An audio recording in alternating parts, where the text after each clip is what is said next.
This class is in memory of Jared Orchen, and we are going to learn the Haftorah of the first day of Pesach. Pesach is coming up.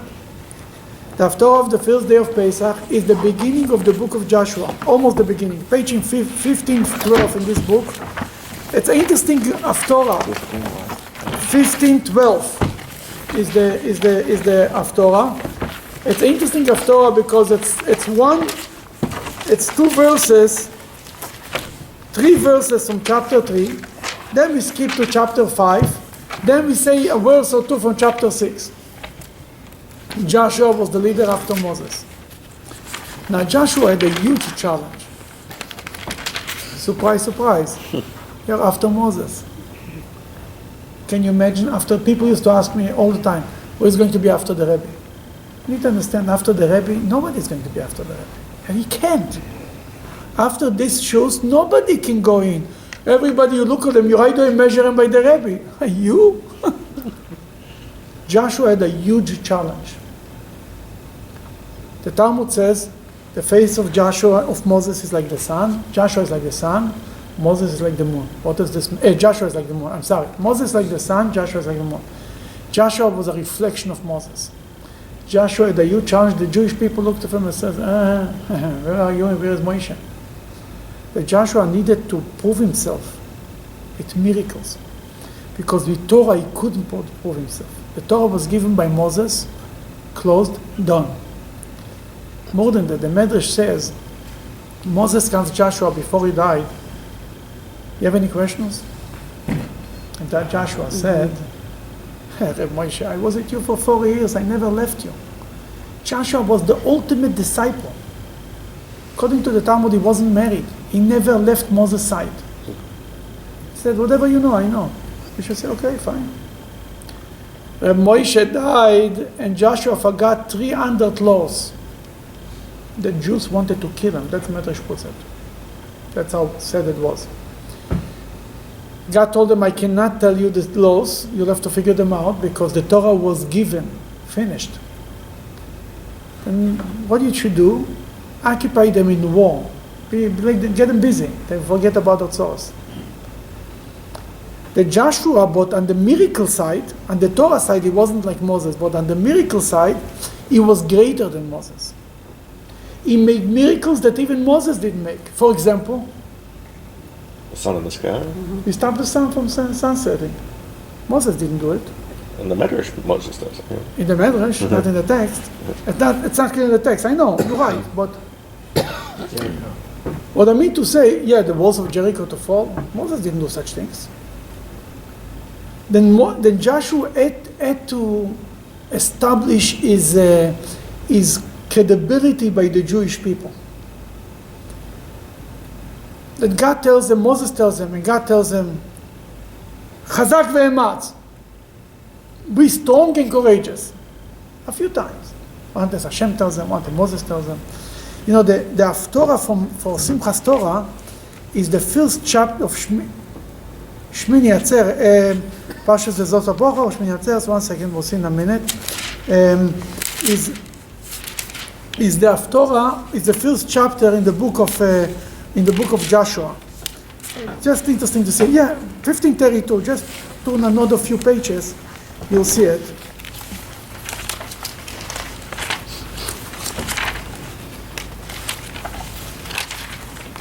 It starts, that's the first chapter of the book of Joshua. Mm-hmm. It was after the death of Moses, God's servant, that God said to Moshe's attendants, Joshua, son of Nun, what he told them, my servant do this and this and this, nobody will be afraid of you. Number 6, you want to read number 6? Be strong and firm, for you will bring this people... There's a wrong translation, be strong and courageous, that's what the true translation should be. Go ahead. So you will bring this people to take possession of the land which I swore to their fathers to give them. But you must be very strong and firm to be... Well, again, Rak, Chazak, Ve'emad, be strong and courageous. Then the whole Haftorah, the number 9, continue. To be careful to observe the entire Torah which my servant Moshe commanded you. Do not turn aside from it to the right or the left, so that you succeed wherever you go. This book of the Torah must not depart from your mouth, You must pore over it day and night, so you will be careful to observe everything written in it. Only then will you prosper in all your ways and be successful. Have I not commanded you, be strong and Be firm? strong and firm, again, Chazak v'ematz. In this chapter alone, it's written 4 times. And the whole Haftorah on this page, in the end of this, number 18, the last verse, any man, Who rebels? here is the people of Israel, the 2 tribes, Gad and Reuven, who made a deal with Moses, and Joshua told them to live up to the promise, to lead the war, to conquer Israel. They tell them like this. Read from number 16. They answered Yehoshua, everything you have commanded us, we will do, and wherever you send us, we will go. Just as we listened to everything Moses said, so will we listen to you, so long as God, your God, is with you, as he was with Moshe. Any man who rebels As long as God will be with you as he was with Moshe, we will listen to you. Pretty good deal. I mean, a clear condition. Yeah, we'll do anything you want if you will show us that you know to be like, that you are like Moshe. Continue. Any man who rebels against you and does not listen to your words concerning anything you command us will be put to death. Just be strong and firm to punish them, and do not forgo your honor. Just be strong and courageous. Again, like Chazak v'ematz. The Jews told them. This is in the book of Joshua. It's in the Torah itself too. Moses tells Joshua before he died, Chazak v'ematz. He told them in the name of God. Joshua had a huge challenge. What he did, the first thing when he became a leader, what was his proof that he is like Moses? When he entered the land of Israel, what he did? What was the first miracle? They split the Jordan. Mm-hmm. They took the Ark of the Covenant, they got into the waters, split the Jordan. Not bad, huh? We have it in we have it in Haftorah. I don't think it's the Haftorah of Beshalach. No. The Shalach is the Haftorah of Dvorah Neviah. Maybe the Haftorah is here. No, it's not a change. No. Okay. In any case, he split the sea, the waters of Jordan. I mean, I hope the waters of Jordan were bigger than today, but today's water not much to split them. There's not much water there altogether. And then Joshua led them into the land of Israel. What was the date they entered the land of Israel? The 10th of Nisan, 4 days before Pesach. It's unbelievable, and that's what really this Haftorah establishes, that the entrance to Israel was another exodus from Egypt. Whatever happened in the exodus from Egypt happened in the land of Israel, the entrance of the land of Israel. Exactly. In the 10th of Nisan, what happened in Egypt on the 10th of Nisan? They segregated the lambs. They took the lamb. And what was the Egyptian reaction? The firstborn went to Pharaoh and asked to let the Jewish people go because they didn't want to die. It was a war between Egypt and Egypt on behalf of the Jews. Right? That's why we have Shabbat HaGadol, the great Shabbos, the great miracle. Here, the 10th of Nisan, they entered the land of Israel. Finally, Joshua brings them to the land of Israel. Beautiful. Now what? Let's read. We are on page 1512, book of Joshua, chapter 3, number 5. Yehoshua said to the people, "Purify yourselves, because tomorrow God will perform wonders in your presence." Yehoshua spoke to the priests, saying, "Raise the Ark of the Covenant and pass ahead of the people." So that they raised the Ark of the Covenant and went ahead of the people. God said to Yehoshua, "Today I will begin to make you great in the eyes of all Israel, so they will know that just as I was with Moshe, so I will be with you." You see what the tribe of Ephraim, Dan, and Reuven told to Joshua, if God will be with you as with Moshe, we will listen to you. God tells them, I will make miracles that they will see the time with you as much as I was with Moshe.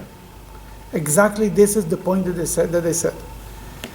Now this paragraph is from chapter 3, before they entered the land of Israel. And then we go to the next step. I think it's written here, the Haftorah starts with this, is because the Haftorah starts and ends with the concept that Joshua is as great as Moses. That's what they want to make a point. But the main Haftorah is chapter 5. They already entered the land of Israel. Now comes a day after the 10th of Nisan, the 11th of Nisan. Just for your information, the 11th of Nisan is the Rebbe's birthday. Just for your information. Wow. Now you'll see why I'm saying it. Okay. At that time, God said to Yehoshua, make a sharp blades and circumcise the children of Israel again, a second time. Again, oy vey! What does this mean again? Cutting them again? Go ahead. It's not again, it's Not different, again. different. You bet. I learned it today, so they looked me, it was again. It wasn't again. Go ahead, continue. So Yehoshua made sharp blades, and he circumcised the children of Israel at the place which was subsequently named Givas Ha'arov. Givat Oralot, you know what this Much means in better. English? You know, they don't translate it for a reason.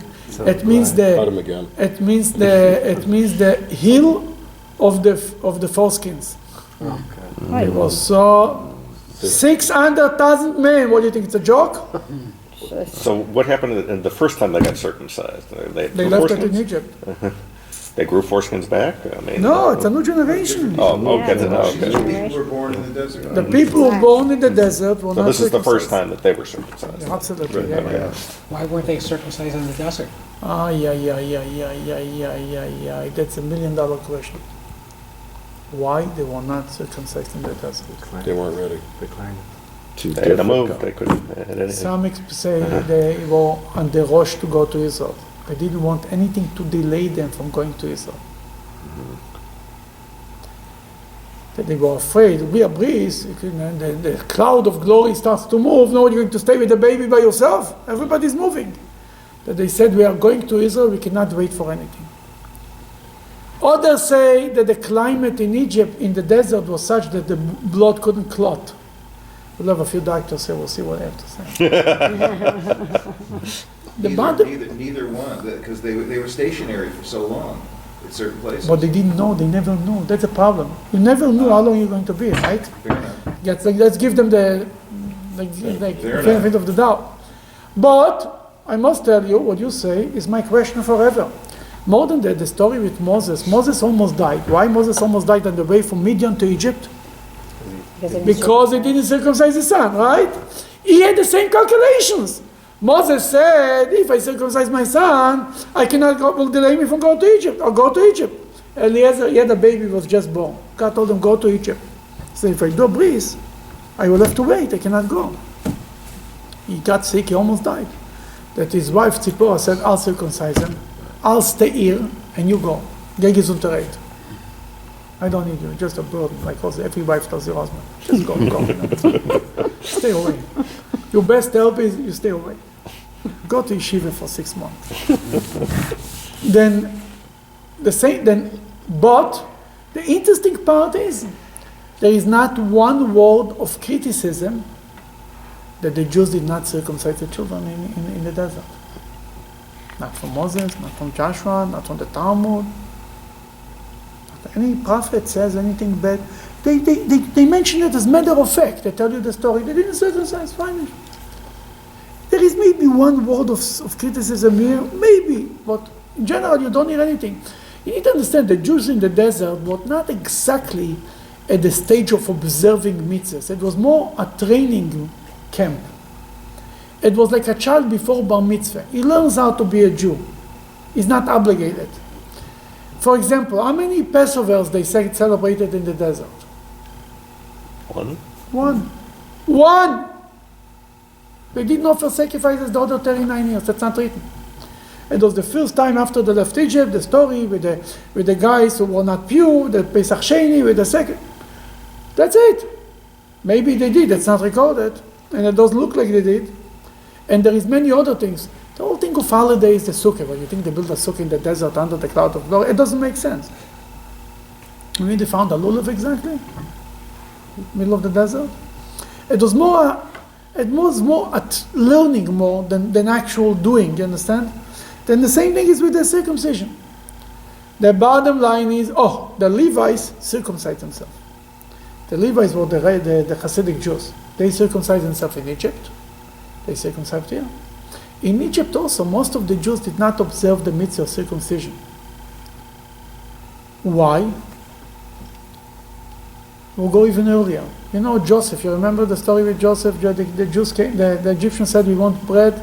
What Joseph told them? Circumcise yourself. And the Medrash says, he told them to circumcise himself.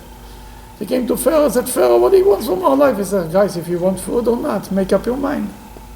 Why did Joseph want to circumcise the Egyptian? For what purpose? He knew his brothers are going to come to Egypt. He didn't want them to look different. He knew it's very hard to be different. To call them the circumcised ones, it was considered an embarrassment. That he forced the whole community, the whole nation to circumcise. Everybody will suffer. It worked for one time. The Egyptians did not continue to circumcise themselves. And the Jews were different. The many Jews, like in many other countries, assimilated. They didn't circumcise. Also, in the time of the Romans, being circumcised was considered in Greeks and the Romans was considered an embarrassment. The Jews used to try to undo their circumcision. It was a very painful experience, but they did it just to look like everybody else. Then you see it was certain societies that being circumcised was considered a terrible embarrassment. Thank God America is not like this, but then the Jews in Egypt did not circumcise themselves, and the Jews in the desert did not circumcise themselves. Some probably for the same reason. And we see it a little bit in the text, as we're going to see in a minute. We'll continue to read. And read. Number 4. Number 4. And this is the reason why Yehoshua single-handedly circumcised all the people who had left Egypt, all the males fit for war from among Single-handedly is written in parentheses, right? 600,000. He was one busy guy. Who does that? Not Rashi? quite possible. It's probably Rashi, but it doesn't single-handedly doesn't mean that he himself did it. If enough he appointed to 20 rabbis to do it, there is emissaries that's considered like he did it. You know that emissary by Jewish law, his end is like my end. If I appoint you to do something for me, it's considered like I did it myself. If somebody cannot show up in the chuppah, he can send somebody to do it for him.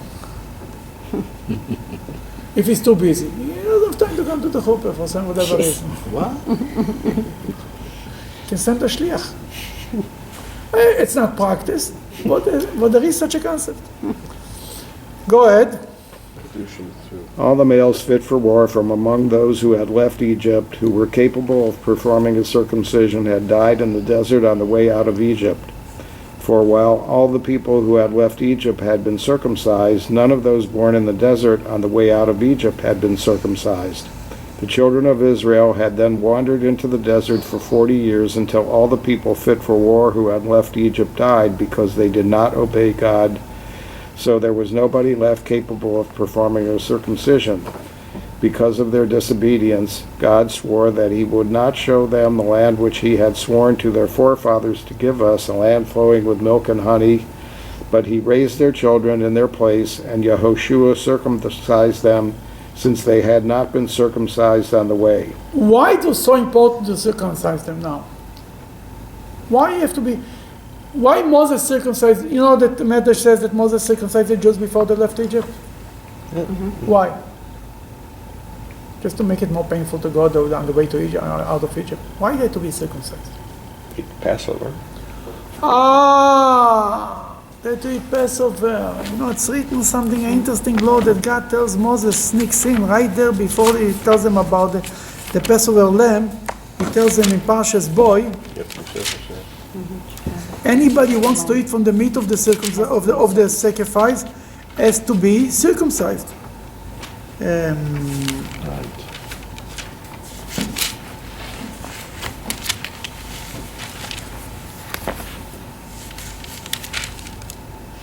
On page 417.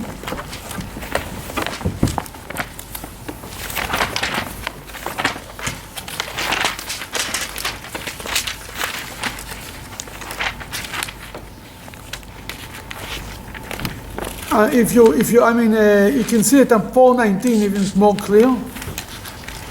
Number 47. The entire community of Israel shall make it. When a convert joins you, he should make a Pesach sacrifice to God in order for him to offer it, and all his male family members shall be circumcised. Then he will be like a native of the land, bringing the sacrifice in its prescribed time. No uncircumcised male may eat of it. No uncircumcised male may eat from the sacrifice. That God told them to do a Passover lamb to take right before they left Egypt. Anybody who was not circumcised had to be circumcised right there. Also, they took the lamb on the 10th of Nisan, and the 11th of Nisan they had to be circumcised. The same thing, the same exact date, 40 years later, the 10th of Nisan they entered the land of Israel, and the 11th of Nisan they had to be circumcised. So that's why they weren't circumcised in the desert then. Why? They never participated. There was no Passover lamb. There was no need to circumcise, so to speak. But the mitzvah of circumcision is from Abraham. Forget about it. We don't have a sacrifice there, we don't have to circumcise. You understand? The first mitzvah that the Jewish people got the first mitzvah to the Jews was Brit Milah, circumcision. Right. To Abraham, and he told Abraham, you and your children's children.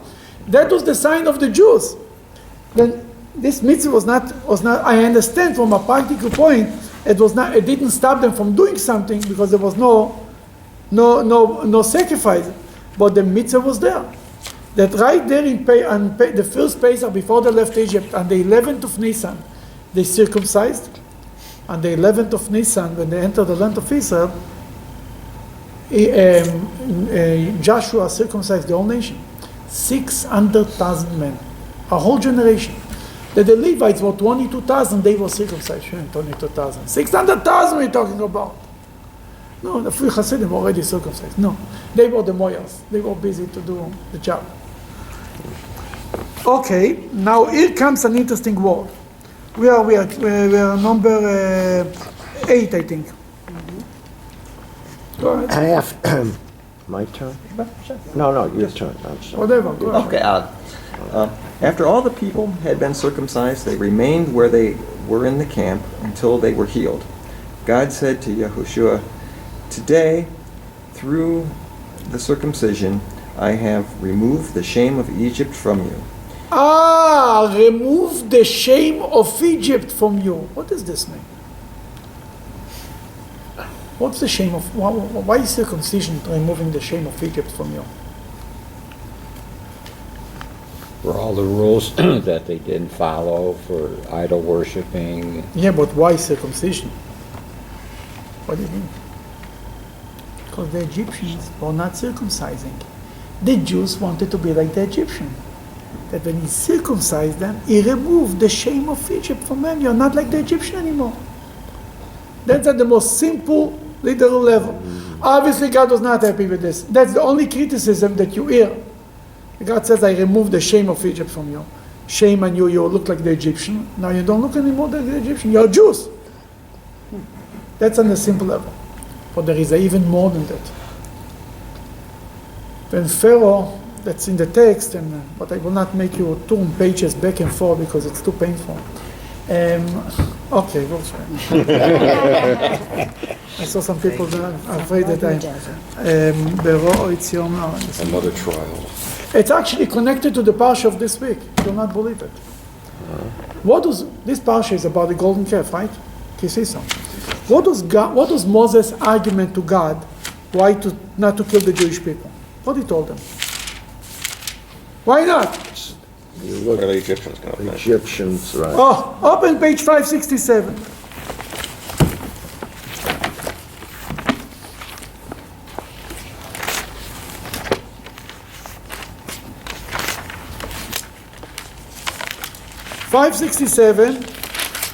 Number 11.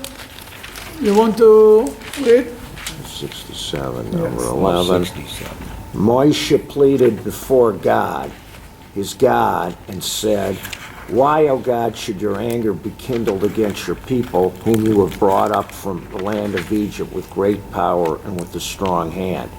Why should the Egyptians say, He brought them out with evil intent to kill them in the mountains and to annihilate them from upon the face of the earth. Why should the Egyptians say it? First of all, that was his best argument. What are the going to say? Forget about the Jews. What are they going to say? Shame, we're fair. It's not nice. The best argument with God is, it doesn't look good by the going. That's the best thing. Then what he says, he took them out with evil intent. Why should the Egyptians say it? Because the Egyptians say that. The word, he says the word evil. Bera'ah otziam. He took him out with evil intent. Ra'ah, because Pharaoh, when he tries to argue with Moses, not to take everybody, only the men, he uses the same expression. That's what the rabbis, how they learn in everything, they find the same word, the same expression. When he says, Re'u kiro neget neichem, lo ychenuchunu agvorim, on page 401.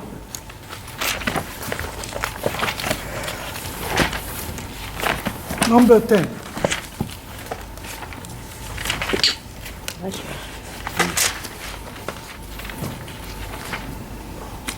Me? Okay. Number 10.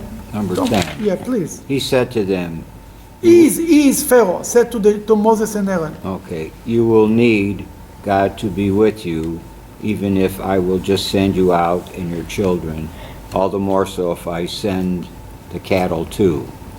See that the evil which you intend to commit turns back at you. You hear? Pharaoh is saying to the Jews, the evil will turn back at you. The same word, evil, the same word that later Moses says, they took you out with the evil intent. Not so, I will not allow any goes on, only you go. What's the evil that turned back against you? That Rashi says, I don't have the Rashi here in English, Rashi says something amazing. Pharaoh was an astrologist. He said, I see a star of blood on you. Ra'ah. And I see blood on you in the desert. Guys, don't go. Here is my personal advice. You think you're chachams? Don't go. Fine. Moses told him, you tell me what to do, we're living. God is with us. Came to the golden calf, this week's parsha.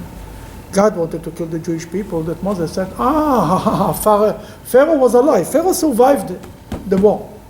Pharaoh said, didn't I tell you? I was right. Mm-hmm. I told you don't go there.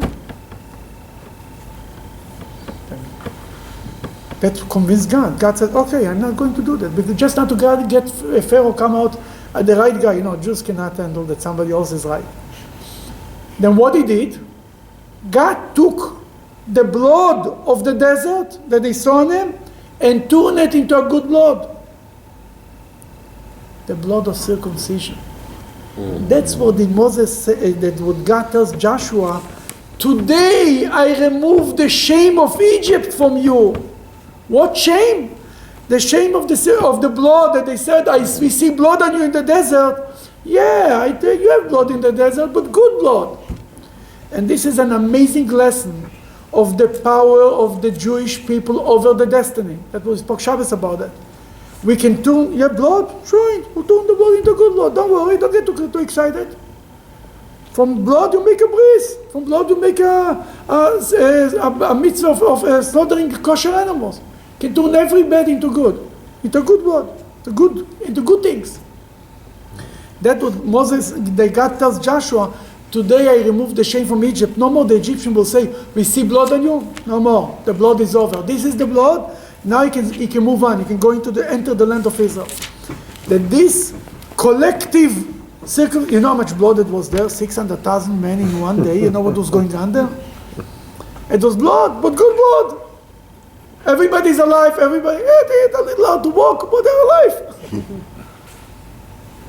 That's the shame. That's the deeper meaning of the Medrash and the Talmud, and Rashi brings it into the blood, the shame that removed from Egypt. But Galoisi, the name of the place that they stayed there, what was the name of the place that they camped at this time? Where was the first city that entered Israel? Gilgal. Gilgal comes from the word Galoti. Removed. Removed. Galgal. Wheel. But removed. He removed the shame from Egypt. The name of the place is named after the idea that he removed. But what he removed? They removed on the simple level. He removed the shame from Egypt from them, that they are not circumcised. They are not being circumcised is a status in Judaism. It's not a regular thing. The non-Jews are called the uncircumcised. Understand? In many ways in the Bible, in the Talmud, the uncircumcised, and the Jews are called the circumcised. Forget about if this person is circumcised or not. We're talking about a concept. Then the same thing is here. He removed them from the shame from Egypt in the physical way, and removed the shame of Egypt. The Egyptians saw, we saw blood on you. These two things are removed. That the same thing that happened, circumcision in Egypt before they left Egypt, the same thing happened with that. Now we come to the second thing that happened in Egypt and happened here. Okay. He actually says it. We read number 9. I think I stopped you in the middle of number 9. God said to Yehoshua, today, to the circumcision, we are on page 1513. Back to the... No. Take from here, yeah. Okay. All right. Thank you. Number After 9. all the people had been circumcised, they remained there. No. Read again number 9, if number- you don't mind. 9, go one more. I can't see it. Yeshua. God said to Yeshua, today, through the circumcision, I have removed the shame of Egypt from you. He called the place Gilgal, as is known to this day. You see, in Hebrew it makes sense. Galoti, Gilgal. Because I removed the shame from Egypt, I call the place Gilgal. Gilgal, based on the word Galoti. I removed. That's one thing. Now comes the second thing. Number 10, continue. Okay, the children of Israel camped in Gilgal, and they performed the Pesach sacrifice on the 14th day of the month in the afternoon in the plains of Jericho. They made a sacrifice, the Passover sacrifice. Just like in Egypt, they do the Brit Milah, and they did the Pesach. So too here, the same two things, the same exact conditions to enter the land. Now, what is in these two things?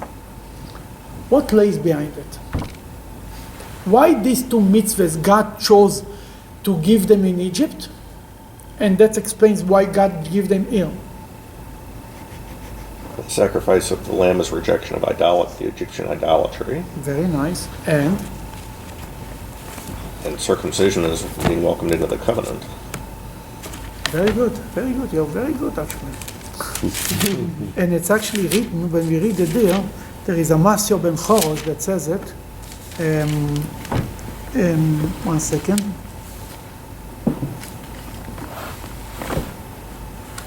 Look on page 409. I'm sorry, I'm driving you back and forth because it's the same story. What should I do? It's the same. It goes back and forth. 409, the classic question. You'll start the answer. Once I give everybody the time to, because it's a very important paragraph. 409, the second, the classic question, we start from the answer, Rashi. Oh, start with the answer. Rashi, to answer this question... well, know what, maybe... Read the question. Read the question. Why was the Pesach lamb taken into the Jewish houses on the 10th of Nisan, 4 days before its slaughter? A detail which was not required in future generations. Rashi, to answer this question, Rabbi Masya ben Charash used to say that the time had arrived for the Jewish people to be freed, but that they did not possess any mitzvahs with which to busy themselves in order to be worthy of redemption. You see, the Jews were ready to go out from Egypt, but they looked, the Satan, the Talmud puts it, the Satan came to God, he says, they're idol worshippers and they're idol worshippers. Why should we take them out from Egypt? They look like, just like the Egyptian. Continue. Therefore, God gave them two mitzvahs, the blood of the Pesach lamb and the blood of circumcision. For they circumcised themselves on that night, as the verse states, I saw you wallowing in your bloods. The use of the plural blood suggests two types of blood.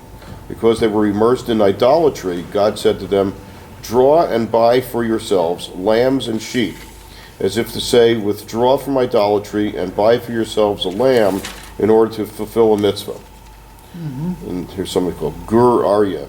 Okay, that's it. Now that God gave him two mitzvahs. Now, if you turn to page 411, just one more page. Don't get too confused. in the Torah Menachem in the bottom there, on page 411, the right column, there is A and B. Read A and B. The positive involvement with good deeds and mitzvot, this was achieved through circumcision, which allows the Jew to enter into a covenant with God. However, the occupation with good alone would not have been sufficient, as the people may still have remained passively attached to the former idolatrous ways. Therefore, a further act was required to withdraw from and denounce the idolatrous practice of Egypt, and this was the public denunciation of the God of Egypt. The Jewish people were commanded to kill a lamb, which was the deity of Egypt, and splash its blood on the doorpost. This achieved a total dissociation from the previous idolatrous ways. Then what is happening here? There is in Judaism sur merah va'asei tov. There is positive commandment and there is negative commandment. There is love of God and there is fear of God. There's what to do and what not to do. Because now, let's say somebody is doing a circumcision and is still worshiping idols, it's not a contradiction. It's not enough just to do good. You have to deny and remove yourself from bad. And it's not enough to do bad, to remove yourself from bad. You have to actually do good. That the Passover lamb was a statement: we are not worshiping idols. They took the idol and slaughtered them. Finished. Over. Done. But it's not enough. God wants a covenant with God. That was the circumcision, the Brit Milah. That God didn't throw on the Jews 630 mitzvahs for the left Egypt. Oh, if you do this and do this. No.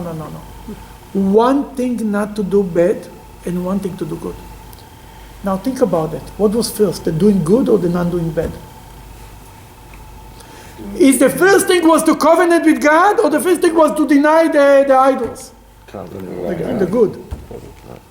Aha. Here lays the whole philosophy of Chabad. This, when the Rebbe spoke about that, he put in this Rashi, the whole Chabad philosophy.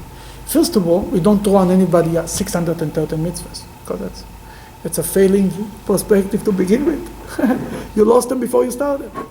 But more than that, the verse says in the Bible, it's in the book of, King David says, Sur merah va'asei tov.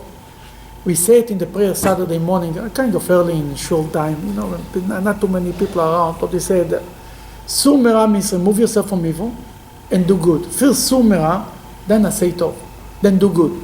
The regular order in Jewish life is, somebody comes to the rabbi, wants to do tshuva. First of all, we tell him, stop doing bad. Then we'll start to talk about doing good. Then came the Baal Shem Tov, and really the Rebbe, and he says, we don't have time until we remove the Jews from the bed. You'll never get anywhere. You'll give them good. The connection with good will elevate them from the bed. And we see it, that's the way God did it there. In Egypt and in the way to Israel. First make a covenant with God, then remove the idol.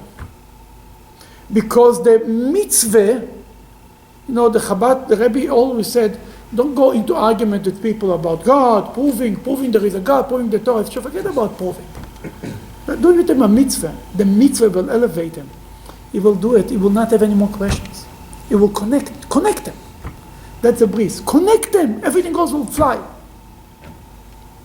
That we see it in the story as they left Egypt, and the same story as they entered the land of Israel. The same process. Circumcision and then the Passover lamb. Remove yourself, do good, make a covenant with good, and remove yourself from evil. And then comes the third thing that was very similar to what happened in Egypt. Oh, here comes something very interesting. A very important piece of big news. Number, I think, 11. On the intermediate day following the first day of Pesach, they brought the Omer offering and ate from the produce of the land, unleavened bread and roasted grain during daytime. The remaining stores of manna were depleted the next day once they began to eat from the land's produce. The children of Israel no longer had manna, and so they began to eat from the crops. No more manna. The party is over. The crops of the land in Canaan that year. Once when the Yehoshua was... now it starts a new story. The first of all, we have here a piece of good news. Good news or bad news, depends who you ask. No more manna. When was the manna over? When they entered Israel. Yud Nisan? Esau. I think Zayin Nodar, the manna stopped. When Moses died, I think the manna stopped. And they survived the manna for another month, they had leftover, and then that's it. I think when Moses died, they stopped the manna. It's like a declaration of independence. You're absolutely right. Yes. You left the nest. Yeah, left the nest. But it's a matter how you look of it. Other people will say, look, Joshua, Moses brought us manna. Moshe is gone, we get nothing from this guy. He doesn't have the power of his Rebbe. You understand the problem? And the truth, but God wanted the babies to grow up. You know, the guys who go to college and go again to college and again, PhD, DD, and DD, and they never go to work. Then you have to go out of college from one day. That's exactly what is happening here. They call the land of Canaan, that's the land of Israel, right? Yeah, sure. Canaan. Now, number 13 happens a new thing here. Once when Yehoshua was in Jericho, he lifted his eyes and noticed that a man standing right before him with his sword unsheathed in his hand. Yehoshua went over to him and said, "Do you come to help us or our enemies?" You say, no, in Hebrew it became a famous line. Alanu ata o letzoreinu. Are you on our side or on their side? Every fight. Are you on my side or on their side? Which side are you? You know, you're walking before elections, you want to smell if this guy is on your side or on the other side, and before you start to say anything, before you get yourself in trouble. Then what Yehoshua saw this man standing with a sword. What he told him? No, he said, "I am the commander of God's army only. Oh. Is that a first? Go ahead, I'm sorry, now Now I've come to you." I'm on your side. Is that a first to have it? Did we ever hear of a commander of God? It was an angel.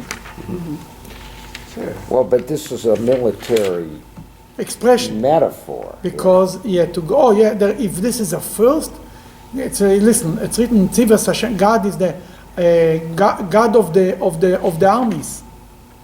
Hannah called God Hashem Tzvaot, God of the war, God of the army. Hosts. God of the host. What host means in English? What's host? The heavenly host would be the What angels. What is host means? Forget about the heavenly host. What's host? Yeah, why they say What's host? host? What's it? The best translation. What is host means? God of host. Nobody even knows. Hosts are like if you have someone over your house, you're hosting. You're hosting. You're hosting them. That's what it means. Yeah, That's the yeah. translation of You're a- host means. you're a host, But it yeah. means- God of Like host. guests. That's what it means. Oy vey. But I don't think that's the would be the that's context. why. It's a plural. Like It he's means a entertaining. lot of. I don't have there is the. Angelic, it's probably angelic hosts. Yeah, the God of the angels, right? The angelic army. It's written that the Tzivas Hashem, the army, when they came out from Egypt, it's written who came out from Egypt? The army of God came out from Egypt. Remember this in Pastor's Boy? This is driving some people crazy, but that's okay. Where is it?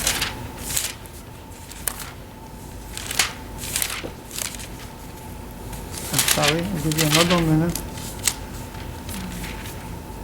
Heavenly host is an army of angels, isn't it? Yes. But what does this mean? Army. It's an army. God is God of the army.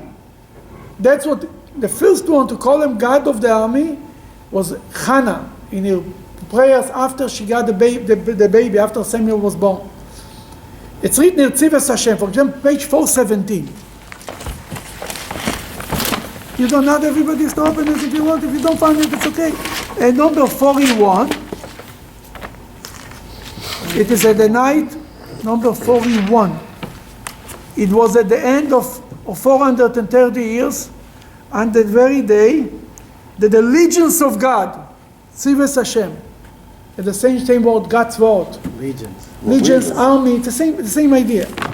In any case, here shows up an army, officer of God, an angel. We're going back to the Haftorah. I'm sorry that I make you turn the pages again. Page 1514, we're turning the page now. Yehoshua threw himself To the ground, prostrated himself, and said to him, "What does my master have to say to his servant?" The commander of God's army said to Yehoshua, "Remove your shoes from your feet, for the place on which you stand is holy." Yehoshua did so. First of all, So who said it before? At the burning bush. Who told it to Moses? God. God? The angel. The angel. Oh, that's right. The angel. The same word. For heaven's sake. Now here, the angel tells him to. And they're also the angel. There. That's what I'm saying. Okay. Should I make you turn the pages again? No, I'm sorry. Too painful. I'll read it for you. I'll just read it for you. You don't have to turn any I thought it was pages. God that told him. I know. It seems like it's it. the Always angel. flips back and forth between God and the angel. Let's verify that one. Actually, he's right.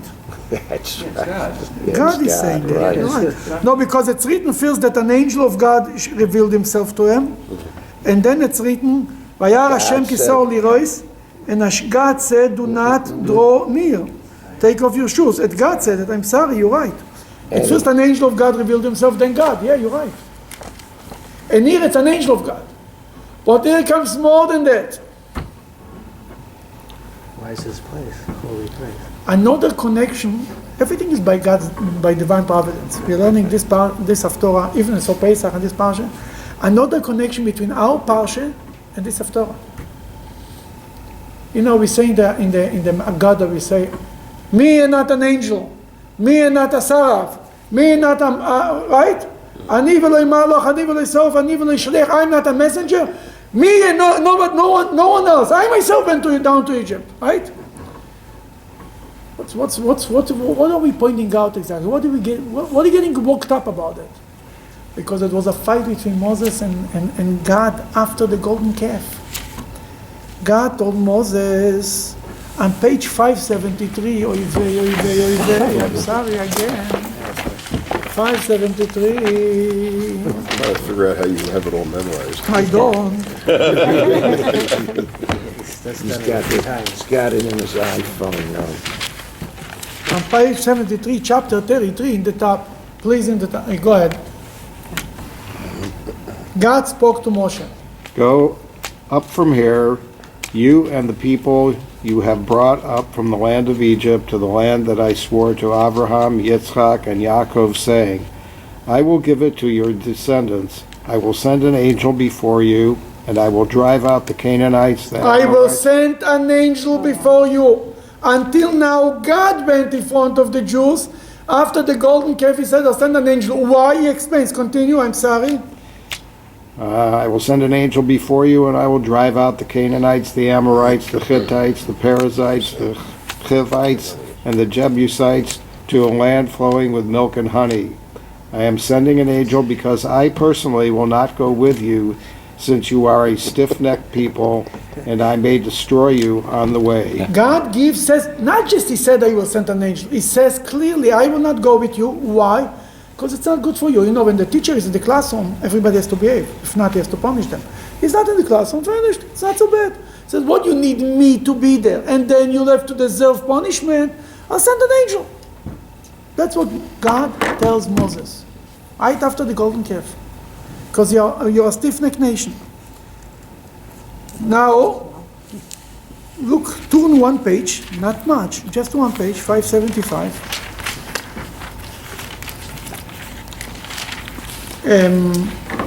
Chapter 33. You see, Moses asks to know the ways of God. You want to read? Well, Moshe said to God, Look, you say to me, bring this people up, but you have not informed me whom you will send with me, beside the angel, whom I do not desire. And yet you said, I have distinguished you from all other people by a special name, and you have also found favor in my eyes. That Moses doesn't like the idea that only an angel is going to join him. Continue. Now, if I have indeed found favor in your eyes, please let me know your methods of reward, so that I may know what your rewards are, and I can appreciate what finding favor in your eyes means. My reward will be through this nation, your people, and not through a new nation. He, God said, instead of an angel, my presence will go with you, and I will give you rest from God says, I will go with you. Continue one more line. He, Moses, said to him, if your presence does not go with us, do not take us onwards from here. You see what's going on? Moses is giving an ultimatum to God. If you are not coming, I'm not going. We're not going anywhere. That was Moses. That Moses had an argument with God. God wanted to send an angel. Moses didn't want to. Came to Joshua. God went to Joshua. He told him, I'm an angel of God. Joshua said, oh, Baruch habo, welcome. Here is the difference between Moses and Joshua. Moses says, send an angel, send him back home. Bring me God, bring the boss who's come here. Joshua, when he got the angel, he said, thank you. Beggars cannot be choosers. That's the lesson. That's the difference between Moses and Joshua. To Moses was God himself. Joshua was blessing God for having an angel. God was Joshua and his reputation. Then this, spread it's throughout another the land. connection from the Parshas Kisisi. So right here, here is Moses and here is Joshua. What do you want to say? I'm sorry. But Moses had the most intimate relationship with God of any person ever. Sure, absolutely. Therefore, you're telling me why Joshua couldn't ask it? Absolutely. More than that, the bottom line was like this. Moses, God asked for men to be the leader. When Moses did God a favor, so to speak. Therefore, he can complain him, why, since you sent me to Pharaoh, things got worse. Therefore, after the golden calf, he tells them, you killed the Jewish people. Erase me from your book. Don't count on me. That's why I can tell them I want you. It was a whole different relationship. Anybody else, not Abraham, Isaac, and Jacob, not Joshua, not anybody else in the future. Did God a favor, so to speak. That's why he does. That Moses, God himself, Joshua was happy with an angel, settled for an angel. What is the difference? What really is the difference when God himself comes or the angel comes? It's direct communication. Direct. If it's a miraculous journey or a natural journey. Moses was a miraculous journey. Not just the miracles of the splitting of the sea and the 10 plagues. Every day, 4 years, manna. What do you need a bigger miracle than that? Water, here is. Knocks on the stone, here is. What else you need? It's a miraculous journey. Joshua was a natural journey. No more manna, little wars. There will be an angel. He will interfere. He will make miracles in the war. Will be miracles. But the day-to-day life is a physical, normal life. That's a different. It means to say how much God reveals himself to the people. That's what it means, the difference between God or just an angel. And that's what they say in the Haggadah. In Egypt, it was an evil or malach. It wasn't an angel. The level of revelation of God was such a level, it was the highest level of God revealed himself in Egypt. This is the end of chapter 5. Now the beginning of chapter 6 is, we read one more verse from 2 verses from chapter 6, and I think that I know the reason why. We'll finish the Haftorah, chapter 6, 1, Jericho. What page? 1514, in top of the page. Right. You're right there, yeah. Jericho's closed doors were reinforced against the children of Israel. Nobody was allowed to leave or enter. God was with Yehoshua, and his reputation spread throughout the land. The Haftorah starts with God was with Yehoshua, and the Haftorah ends with God was with Yehoshua. The whole Haftorah is to make a point that Yehoshua was the true continual leader of Moses, and God was with him at the level of miracles. As I said in the beginning, Joshua performed bigger miracles than Moses. But Moses' authority didn't come from miracles. He was called Moshe Rabbeinu, Moses our teacher. His authority came from giving the Torah. Other leaders were because of the miracles. Miracles is good for the generation who is there. The Torah will learn forever.